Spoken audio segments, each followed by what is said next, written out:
excited for the new year and for all the books that I'll hopefully be reading.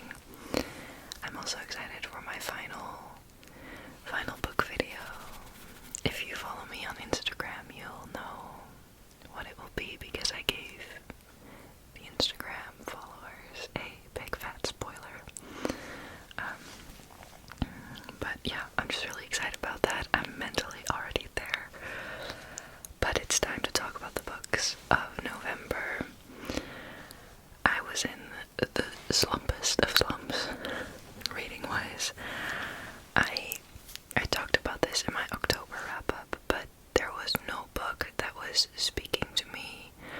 I kept opening books, reading a little bit, and nothing gripped me. And that made me so sad. But the best thing that I can do for myself in those moments is take a bit of distance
sex and self-discovery and generally the purpose of thought is being discussed in this book, and the purpose of knowing things. I think it's really interesting the directions this book goes. So thank you guys for recommending me this story. I am eternally grateful, and I think that this is a book that I'll want to pick up again in a few years to reread.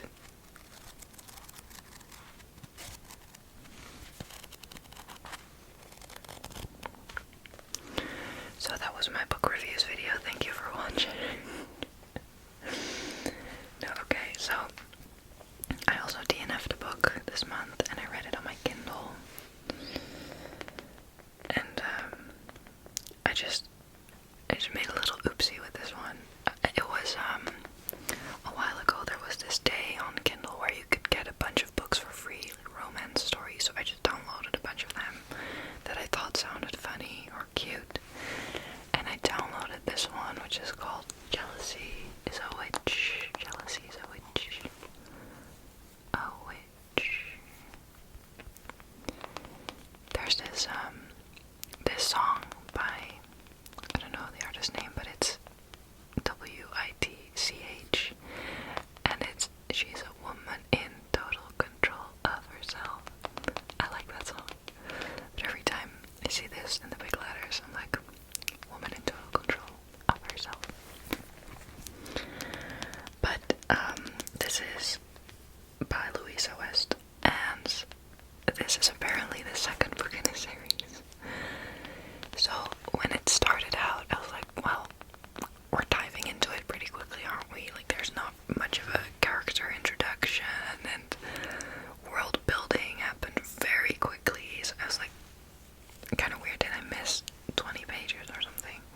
But I just kept reading because it was a pretty easy read, and the main character that you should have been introduced to earlier in the first book was very easy to love.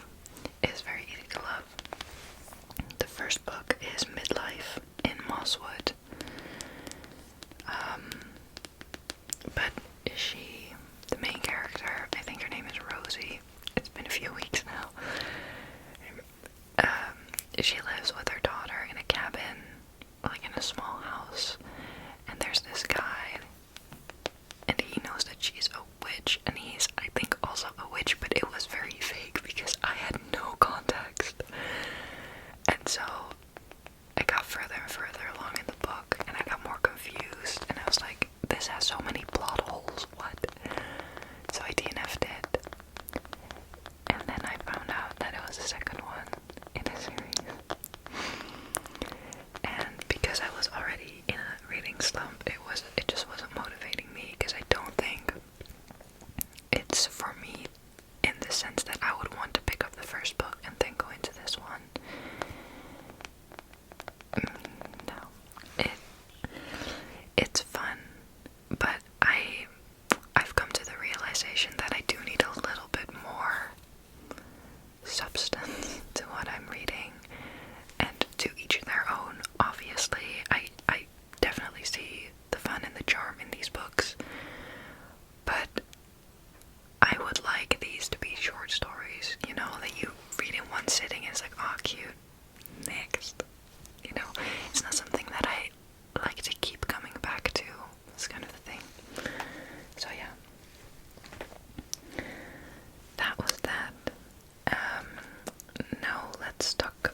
mess up. It's very real in that way. Was that a normal sentence? That felt very strange to say. It's just real in that way. Anyway, it feels very realistic and raw and honest and messed up. There's some messed up things that go on here, really. But I do think that Claire Keegan's writing is gorgeous, and the subjects that she chooses to write about are fascinating to me. And yeah, I love her for that. I really do.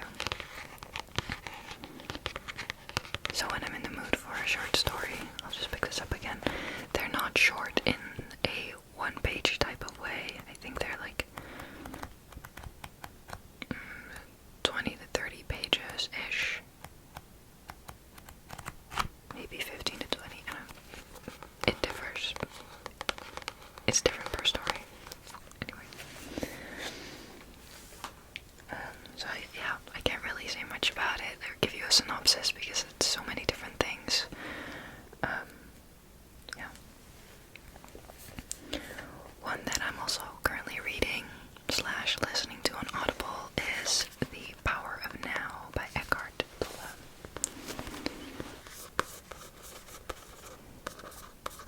The Power of Now. A Guide to Spiritual Enlightenment. The thoughts so far. Eckhart Tolle is a very inspiring spiritual teacher. And in this book, he talks about the power of the now and being in the present and not escaping your mind, but being free from your mind. You know, if you're an overthinker, it's really hard to create distance between you and your thoughts. Now, that's something that over the past year I've learned to deal with pretty well. I really enjoy creating distance between my thoughts and me. I'm someone who often meditates, and I do yoga, and I am a spiritual person. However, this book feels confronting in a not so great way. I don't really know how to describe it. I also just haven't finished it yet. He gives some nice practical tools to find presence, but I would have loved if the emphasis was a bit more on that instead of it kind of has this question and answer format where students he has spoken to before, etc., ask a question and he either like debunks it or he explains his views on that. But I'm not really enjoying that as much as I would have liked to. It feels like there's a lot of time spent on validating the points that he's trying to make, and though that I think that that's a good thing to do, especially if you're new to spirituality and you have all these questions and you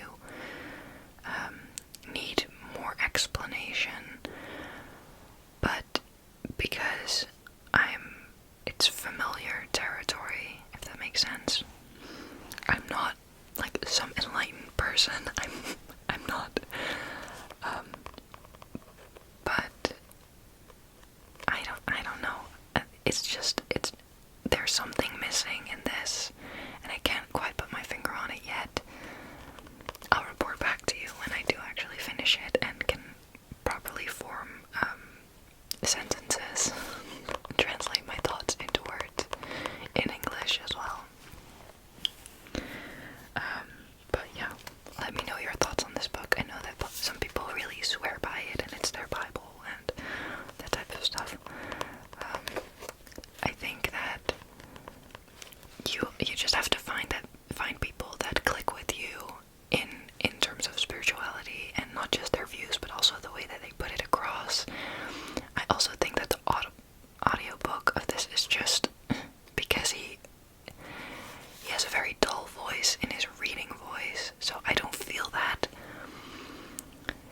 know if you're familiar with spiritual teachers, Michael Singer, who also has written a book. It's the Surrender Experiment or something like that.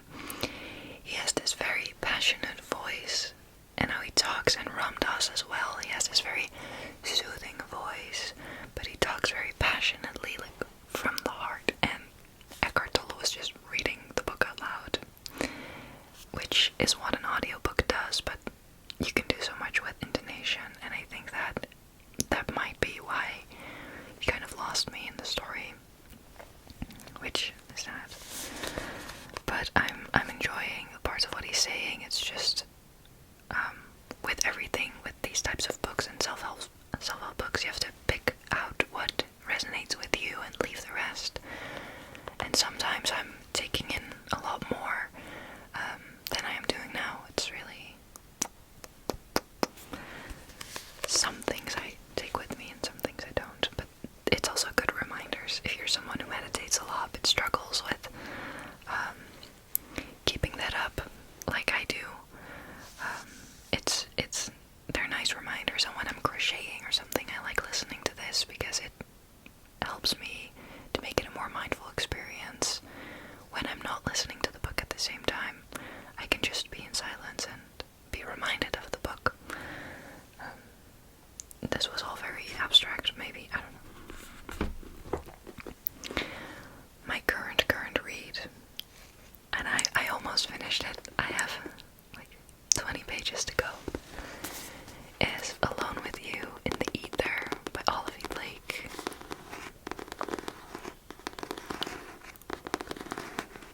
It is so good.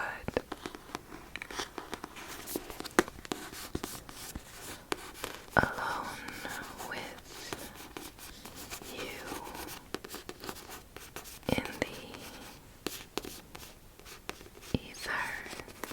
It has this texture.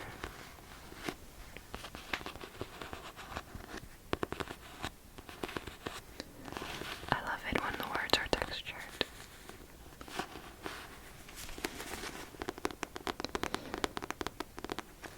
This is a love story.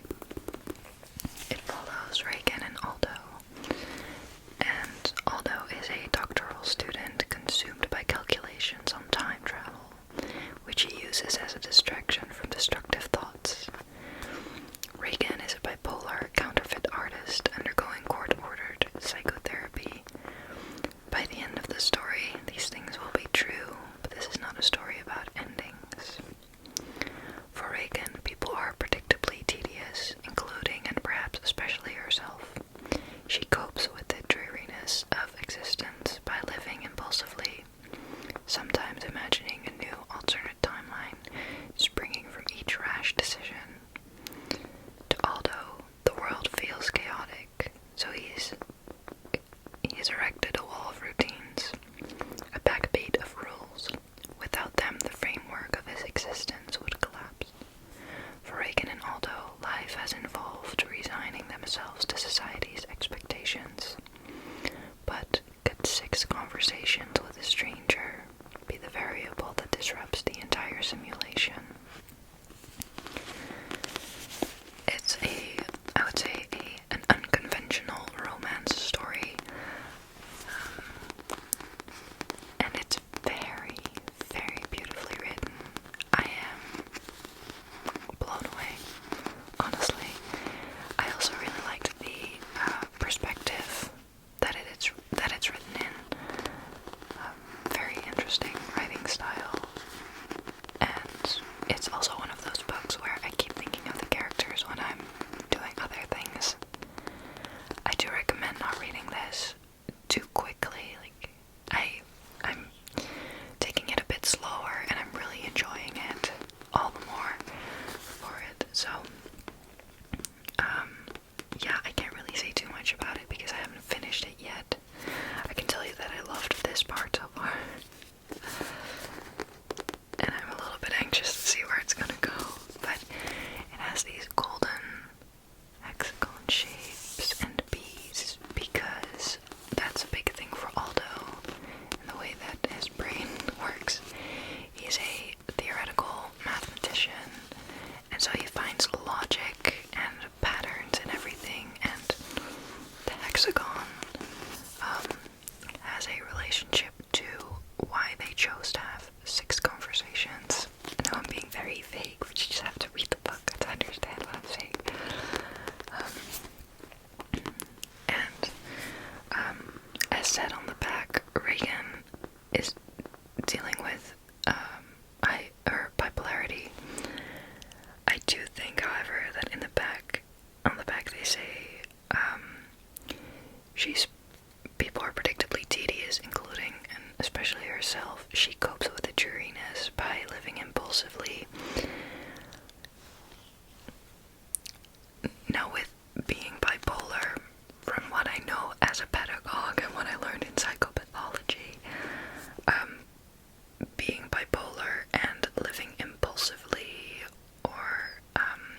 criticizes her and says, "I love your brain."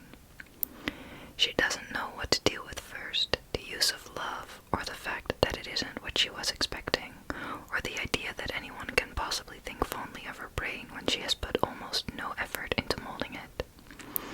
Her body that's easy to love, and her personality, whichever version it is specially crafted for every occasion. She's always been studious of other people, despite what her mother thinks. Her mother believes she rebels just to rebel, just to provoke, but that, Regan thinks, is just another form of study. She understands what people want from her, knows when to give it or not. Isn't that the point? Isn't that the success of a rebellion? Knowing what people want, to vehemently deny what others so